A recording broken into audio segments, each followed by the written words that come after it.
Welcome everyone. Oh, that's going too fast. All right, we're at live time. Welcome everyone to another game where we're casting the casters. This time we're on Four Lakes, and we are watching T90 Official. It's a 2K 2.5-ish player. 2K.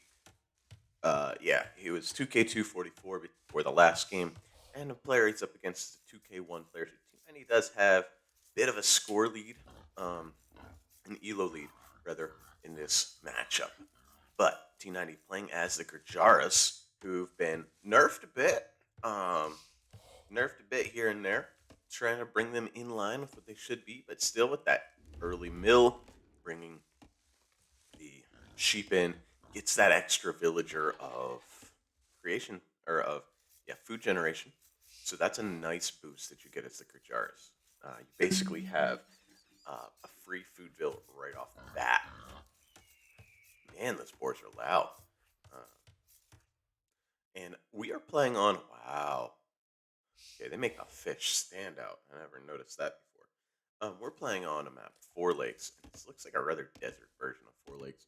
Something like you'd see in Pennsylvania this summer. It's been so dry. T90's found all 8 of his sheep, and they're all gathered into one mill. Now, a trick you can do now is the Gurjaras is the food gathering off the sheep in the mills gets progressively slower the more you have. So something you can do is simply gather that food or build more mills as the game goes on, and put 1 to 2 village. As you build more mills, you spread the sheep out and you get a lot more food. Now, Target is playing as the Saracens. Good civ in their own right. Interesting. Just shoots it down, lets it rot. I mean, it makes sense.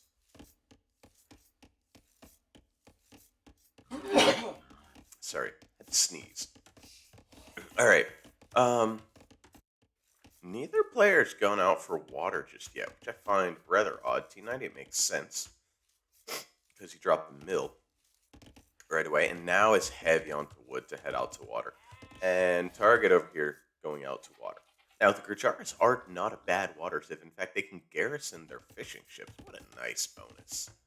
Um, I don't think, I don't think that bonus swings them either way, but I would love to see that given to the Dravidians or the Bengalis, the more water focused of the Indian civilizations, which they're not given to them because, they already have their water bonuses. And the Gurjaras also, the Indian civilizations, they all wanted to have their own little water identity, and so they all got it.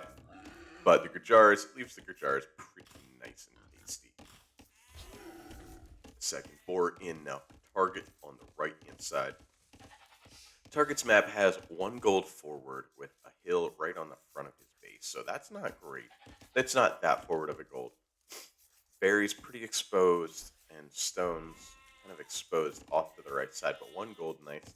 Tucked in the back, wood lines close by. T90 with really only 1 wood line though. T90 something similar, only 1 really nice wood line. Berries and stones forward, 1 gold off to the side, and 1 gold tucked nicely in the back. T90 has dropped his dock and is pumping out the fishing ships as well, but Target has a 2-0 fishing ship lead at the moment as T90 just now creating his first. His first one's out. So you can see the eco numbers are the same at the moment, and T90 really has an extra food gathering in this meal. So I like the strat that T90 went for. Delay the dock just a tiny bit and go ahead and ooh. Okay. I was gonna say, if he got away with that. See, pros get away with that all the time. Top players get away with that. Even mid-level players. And I can't figure out how to dodge the town center arrows. There's just so many of them coming. I always get hit. If I get that close and under the town center, yeah, I'm dead. T90 sending a villager forward. So this is going to be a forward dock. And I'm going to say that T90 he saw the dock. And he's going to send a forward dock as he's heading up the feudal age. A little bit slower than Target, not a whole lot though. Both players going to make 4 fishing ships in the Dark Age, it looks like.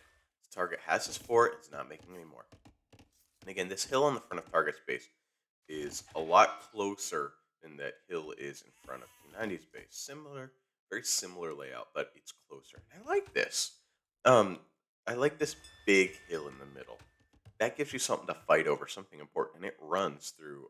Basically, there's a ridge of mountains running through most of the center of this map, with wood lines on either side of it, and you're gonna need to take that. It's a very open four legs generation. Now, target. Does he notice?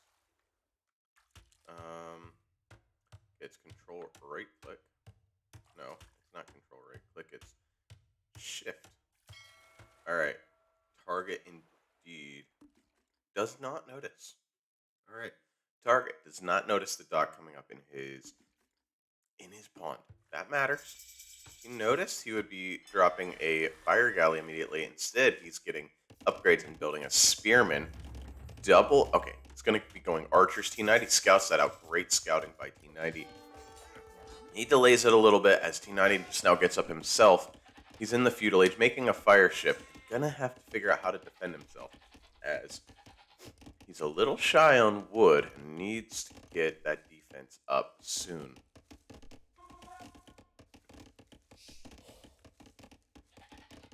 I don't know if I mentioned it this game, but this is one of the first games we're seeing on the new patch with the crossbowman and arblister technologies moved up in cost a bit to bring them more in line with their power spike that they give. Now the fire galley is coming out and a galley coming out for target. Target doesn't realize, probably to target still does not realize, and the galley is more of a preventative measure, try to prevent your enemy from getting a dock up. Whereas the galley, the fire galley, is what you put out to make sure. Ooh, T90, pay attention. Yeah, T90's paying attention there, and he's dropping a barracks now at home, getting the walls down. But there are a couple archers out, and those archers should head across the map. 2 archers is all you need to head across the map. Oh, this is bad. If T90 scouts this villa out, this could be a dead villager. T90 not really scouting it out. These archers just kind of chilling as target is microing back. He needs to send these archers across. These archers need to be going across right now. T90 doesn't have defense, but he will in just a few seconds. T90 doesn't scout out that villa in the back. He shoots down the galley. Now he's taking out the fish, and target's in trouble. This is bad. Target has lost all control in this game, and these 2 archers and a spearman could have done so much damage a few seconds ago, but I think they're gonna be just a little bit late, and they're headed to the wrong place. And GG. Oh, come on. T90 played it nice, and target just wasn't quite fast enough, and he called the GG when T90 found this villager. It's going to deny that dock over there. So well played from T90 for here. T90 hadn't noticed this yet, but target calls the GG. These players know when the game's over, and they call it pretty quickly. It's disappointing to see the GG called so quickly, but it was over. As long as T90 didn't make any catastrophic mistakes. A 5-0 KD. T90 with the eco lead, and with the society lead, and with the fishing ship lead. Just really the lead in every category. So I understand the GG. I am disappointed by it. Well, I hope you enjoyed this game of casting the casters, watching T90 feed off some lower elo players, heading for that 2K3 slot. He was 2K44 heading into today, and that's 2 wins in a row for him. All right, I hope you enjoyed this game. See you in the next one.